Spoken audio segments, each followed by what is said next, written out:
सरकार लेकर आई है, इसको आप किस रूप में देखते हैं? पहले देखिए, एक तरफ खजाना खाली होने का रोना और दूसरे तरफ है अनुपूरक बजट है, और इस अनुपूरक बजट के माध्यम से आप जो है विकास की गति को आगे बढ़ाने का दावा करने वाले हैं, जबकि हकीकत यह है कि ये राज्य सरकार अपने निर्माण काल से जब से सत्ता में आई है तब से ट्रेजरी को बंद करके रखी है। कोई भी विकास की गतिविधि, कोई भी अर्थव्यवस्था कहीं पर भी कोई भी चल नहीं रही है। यहाँ तक कि मनरेगा का जो दम्भ भर रहे थे वो भी उस समय हाँफता हुआ पाया गया जब मनरेगा कर्मी हड़ताल पर रहे। अभी मुश्किल से 10 दिन पहले वो वापस शायद ज्वाइन किए हैं, जिनके बारे में आज स्पीकर महोदय ने अपने अभिभाषण में पढ़ा कि भाई पहला राज्य सरकार जिसने ट्रेन मंगाया प्रवासियों को, हवाई जहाज़ से मंगाया। लेकिन वस्तु स्थिति क्या रही? आपने तो बड़ा दावा करके मंगाया कि भाई आप आइए, आपके यहाँ पे रोज़गार की सारी व्यवस्था हम करेंगे, लेकिन उनकी स्किलिंग तो छोड़ दीजिए। आज जितने तेज़ी से लोग आए थे उससे दुगनी तेज़ी से आज वापस वो अपने जो है पुराने गंतव्य की ओर काम के लिए तलाश में चले गए। राज्य सरकार पूरी से विफल होने के साथ साथ पूरी तरह से असंवेदनशील भी है। जिस तरह से गूगल घासी की मृत्यु को हम लोगों ने उठाया था और 6 महीने के अंदर 2 लोगों की, आप जो उसके परिवार के 2 बच्चों की मृत्यु होगी, आप कैसे अनुसूचित जाति जनजाति विभाग के लिए पैसा मांग रहे हैं जो एक दलित परिवार की रक्षा नहीं कर सकता है, उसको आप कैसे कर सकते हैं? जो बनी हुई योजना है वो बनी हुई योजना को आप आगे नहीं बढ़ा रहे हैं, उसको रोक करके रखे हैं, और जो जहां एग्रीमेंट तक हो गया जिस योजना का उसको चालू नहीं कर रहे हैं, तो ये अनुपूरक ला करके किसके आंखों में धूल झोंक रहे हैं और किसको आप बताना चाहते हैं? तो मुझे लगता है ये अनुपूरक बजट का पूरी तरह से विरोध हम लोग करेंगे, और ये सरकार के विफलता जो 8 महीने में जो सामने आई उसका विरोध हम करेंगे। रखा गया है तो ये सरकार जन समस्या से भाग रही है अपना केवल फेस को बचाने के लिए। चूंकि 6 महीना हो गया था इसलिए इस सेशन को बुलाया गया, और जो अनुपूरक बजट है पूरा का पूरा बोगस है। ये सरकार निकम्मी है, इस सरकार को एक भी पैसा इस विधानसभा से नहीं मिलना चाहिए। बिल्कुल विरोध करेंगे इसमें। अनुपूरक मूल रूप से अनुपूरक बजट का उपस्थापन था, और उसके साथ ही बजट सत्र से लेकर अब तक जितने भी देश के और राज्य के जितने भी महानुभाव, महान हस्ती, राजनीतिक या विभिन्न क्षेत्रों के जो ख्याति प्राप्त लोग थे उनके प्रति श्रद्धांजलि अर्पित किया गया। अब आगे सोमवार से जो विषय है, प्रश्नकाल है या विधायी विषय है, अनुपूरक बजट पर वाद विवाद है, ये 21 और 22 को होना है। कैबिनेट से पारित हुआ उस पर क्या कहना है? देखिए, वो विषय आज तो उपस्थापित होना था, आज तो विधानसभा में आया नहीं, क्योंकि अब विधानसभा में जब आया ही नहीं तो उसके बारे में कुछ कहना जल्दीबाजी होगा।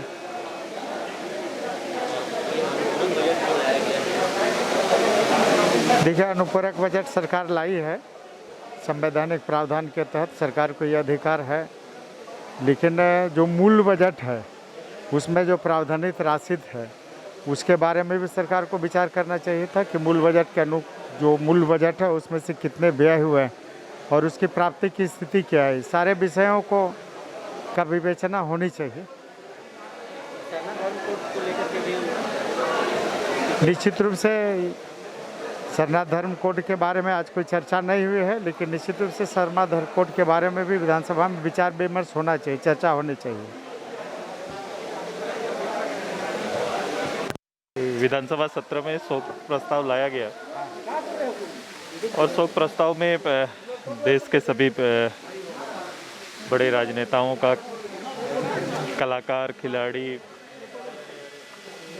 सांसद सदस्य, विधानसभा सदस्य, समाज सेवियों का उल्लेखित था, जो मुझे लगा कि देश में से एक चर्चित नाम जो कलाकार के तौर पर, और साथ ही साथ चूँकि उनको कलाकार के रूप में ज़्यादा ही लगा, चूँकि हमारे स्टेट के जो हमारे क्रिकेट के जो स्टार हैं उन पर उन्होंने फिल्म बनाई थी, वो आज नहीं रहे, तो निश्चित रूप से हाउस में जो शोक प्रस्ताव है उसमें उनका जिक्र होना चाहिए था।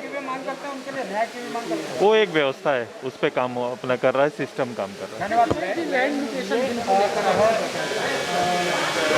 चीज़ों को देखा है स्पष्ट रूप से, जिस रूप से अभी ये भूमि अधिग्रहण बिल जो लाया गया है, निश्चित रूप से पूरा इसकी गंभीरता को राज्य सरकार को समझना होगा, और इससे जो व्यवस्था है उस व्यवस्था में और पूरी जो सिस्टम डेवलप किया हुआ था इसमें, उसमें किसी का हाथ ना पहुँचे, लोगों को गलत ना पहुँचे, इसलिए सरकार को इस पर पुनर्विचार करना चाहिए। बिहार में किसान विरोधी है, गरीब विरोधी है, एनडीए ने जो बिल लाया है उसका विरोध होना चाहिए। किस रूप में देखते हैं केंद्र सरकार के लिए? देखिए, सबसे बड़ी बात है ना, अच्छे काम लोगों को पसंद नहीं है, खास करके विरोधी दल को। और इसीलिए किसानों को, खास करके हमारे जो किसान भाई हैं, मेहनतकश हैं, उनको बरगलाने का काम कर रहे हैं, उनको सही बात बताने का काम नहीं कर रहे हैं। निश्चित रूप से सरकार किसानों के बीच जाएगी, उनको बताएगी कि उससे उनको क्या फ़ायदा होने जा रहा है। तेजस्वी के बारे में मैं क्यों बोलूँ? सवाल है कि तेजस्वी कोई आइकॉन थोड़े हैं। तेजस्वी तो वही लालू प्रसाद यादव के बेटे हैं ना, जो जेल में घोटाले में सज़ा काट रहे हैं। तो मैं उस पर क्या वक्तव्य दूँ? तेजस्वी जी ने इसका कहा कि विरोध होना चाहिए, ये किसानों को, लोगों को बहुत नुकसान हो रहा है। देखिए, अगर दूरगामी दृष्टि से देखिए, दूरगामी दृष्टि से देखिएगा और किसान को भी इस गतिशील अर्थव्यवस्था का अंग बनाना है, तो उस हिसाब से विधेयक लाया गया है। समय के आगे की सोच है। केंद्र की सरकार को इसको पहले पब्लिक में परिचालित करना चाहिए था, इतनी कंट्रोवर्सी नहीं होगी। उनके सहयोगी दल अकाली दल भी विरोध कर रहे हैं, मगर मुझे नहीं लगता है कि उसका विरोध करना कोई बहुत ज़्यादा फल देने वाला है। आ गया है, किसान सारी परिस्थितियों से निपटने के लिए तैयार हैं, इसे भी निपटेंगे।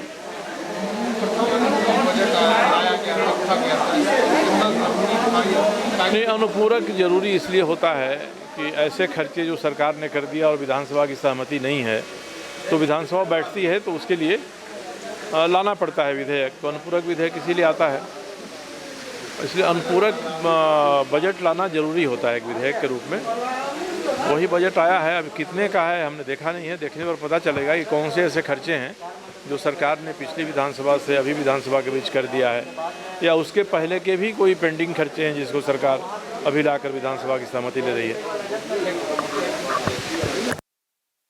दलों की बैठक में अभी क्या निर्णय नहीं, माननीय मुख्यमंत्री जी ने सभी सारे जितने सत्तारूढ़ दल के सदस्य थे उनकी भावनाओं से अवगत हुए हैं, और हम सभी लोगों ने अपनी अपनी भावनाओं से उनको अवगत कराया है। और कैसे राज्य हित में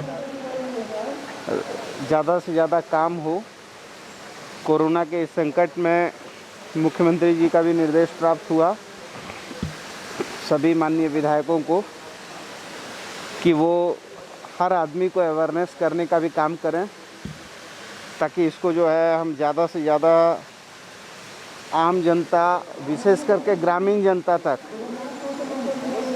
हम स्वास्थ्य विभाग के दिशा निर्देश को पहुँचाए, ताकि जो है ये कोरोना का संक्रमण जो है स्प्रेड नहीं कर सके।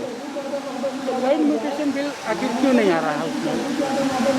नहीं, उसमें कोई कुछ उसमें हो सकता है कि उस विषय पर कुछ सरकार और भी कुछ उसमें सुधार वगैरह के लिए विचार कर रही हो, या उसमें कुछ नए कुछ तथ्यों को शामिल करने की बात हो। तो ये कोई ज़रूरी नहीं है कि हर चीज़ जो है कि एक ही बार में सारा चीज़ का प्रारूप तैयार हो जाएगा। तो ये सरकार कोई भी कदम उठा रही है तो बहुत फूक के उठा रही है, और जनता का, जनता के लिए, जनता के द्वारा शासन की परिभाषा को ही हम परिभाषित कर रहे हैं। बना जी, एक सवाल और है, जो झारखंड रुपये तक का फाइन बिना मास्क का हो सकता है,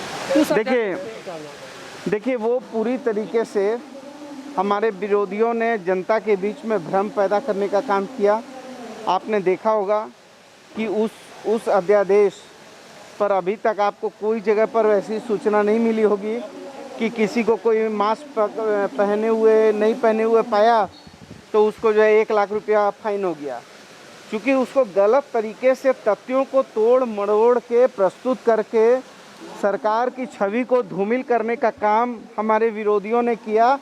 लेकिन उसको पूरी तरीके से जनता ने भी नकार दिया, और जो विरोधी थे वो भी हतोत्साहित हो गए, समझ गए कि उनके भ्रामक प्रचार में कोई दम नहीं है। लेकिन बन्ना जी, वो अध्यादेश है, उसको तो हाउस में लाना होगा। सवाल वो नहीं है, वो तो अध्यादेश को तो महामहिम राज्यपाल ने उसको वापस भी किया, उस पर फिर से जो है कि विचार होगा। उस पे नहीं मेरे वो अध्यादेश जो है, वो अध्यादेश अभी तक पूर्ण नहीं हुआ। अभी तक महामहिम राज्यपाल के पास गया था, वहाँ से वो वापस हुआ है। तो उस पर फिर माननीय मुख्यमंत्री जी और पूरी कैबिनेट उस पर विचार करेगी। विचार करने के उपरांत फिर आपको बताया जाएगा। लेकिन मेरी जो बात है उसी बात को आप प्रस्तुत कीजिएगा। ऐसा नहीं हो कि उसमें जो है बात के अंतिम वाक्य को पकड़ लीजिए और पूरे शब्द को समाप्त कर दीजिए। दिखा दिए।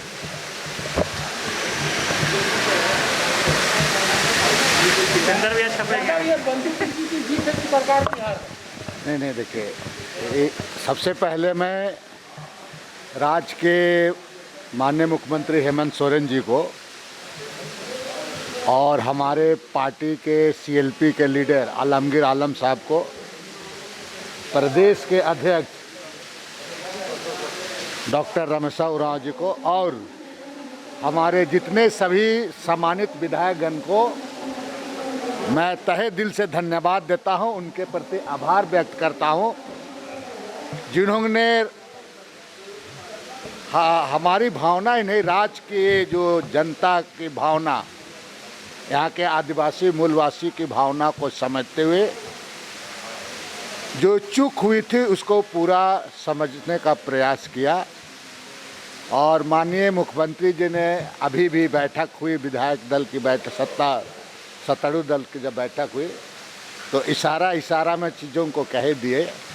और मुझे आप विश्वास है कि ये जो आपका लैंड म्यूटेशन बिल सदन में पेश नहीं होगा, ये मेरी पूरी उम्मीद है। इसके लिए मैं पुनः एक बार माननीय मुख्यमंत्री जी को धन्यवाद देता हूँ। और मैं आग्रह भी करता हूँ माननीय मुख्यमंत्री जी से, और मैंने कहा भी कि सरना कोर्ट को, चूँकि लंबे समय से मामला लंबित है और यहाँ आके आदिवासी आपका 28 में 26 सीट मिला है, तो ऐसे में सरना कोर्ट को जल्द से जल्द पारित करके, चूँकि ये आपके चुनावी एजेंडा में भी था, कमोबेश सभी पार्टी के चुनावी एजेंडा में थे, तो इसलिए इसको अभी तो चूँकि सत्र बिल्कुल छोटा है, कोरोना है, लेकिन इसको प्राथमिकता पर इस बिल को ला करके केंद्र सरकार को भेज देना चाहिए।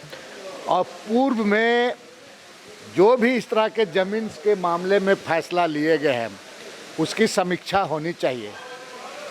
कई एक मामले गड़बड़ बर्दाश्त का समय किया गया है।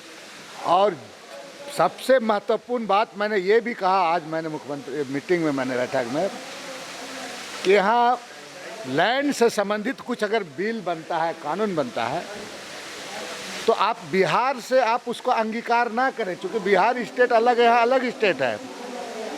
यहाँ पर आपका CNT एक्ट है, वहाँ बिहार टेनेंसी एक्ट है, यहाँ CNT एक्ट है, SPT एक्ट है। तो इस परिस्थिति में आप यहाँ पर भूयारी, महतवाई, सरना, मसना, हड़गड़ी, विभिन्न तरह का नेचर है लैंड का, इसलिए यहाँ के जो जमीन के विशेषज्ञ हैं, विद्वान अधिवक्तागण है, जानकारी है, वैसे लोगों से ही कराना चाहिए। देखिए, मैं इस बात को भी मैंने कहा कि भाई पदाधिकारी IAS पदाधिकारी IAS हो सकता है, किसी विभाग का सेक्रेटरी हो सकता है, लेकिन ज़मीन का विशेषज्ञ नहीं हो सकता। इसलिए पदाधिकारी भी कम से कम बाज आए और अपने से ज़्यादा बुद्धिमानी ना दिखाए, होशियारी ज़्यादा ना दिखाएं, और इस तरह से जनप्रतिनिधि को, सरकार को गुमराह ना करें। उन औपचारिकताओं को पूरा किया गया। हमारे जो भी इस पिछले सत्र के और अभी इस सत्र के बीच में जितने भी हमारे राष्ट्रीय स्तर के हमारे नेतागण और सांस्कृतिक क्षेत्र के और अन्य क्षेत्रों के, खेल के क्षेत्र से जो हमारे राज्य के, देश के विभूति और हम जितने लोगों का निधन हुआ है, उन सभी लोगों को श्रद्धांजलि देकर आज सदन की समाप्ति की गई।